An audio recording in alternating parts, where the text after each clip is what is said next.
There are some things that are just meant to go together, right? I mean, cookies right out of the oven with a glass of milk.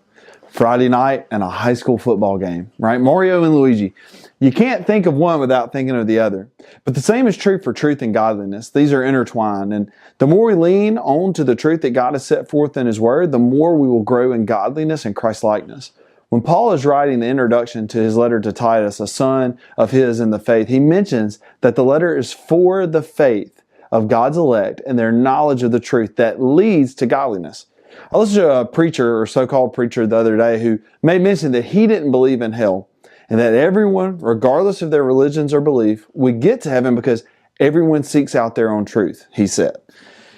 Well, the issue with that is, what if the truths disagree, right? What if they come into conflict?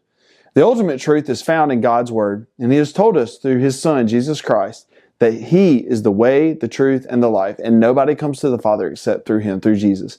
We can't create our own truth. We must cling to what God has said is true in His Word. So is that true for you? Do you create a God and a truth that fits your idea of what's right, or have you submitted your life to the ultimate truth found in God's Word? If you'll do that, you'll be saved and you'll be conformed to the image of God's Son, Jesus, and you will grow in godliness as you cling to truth.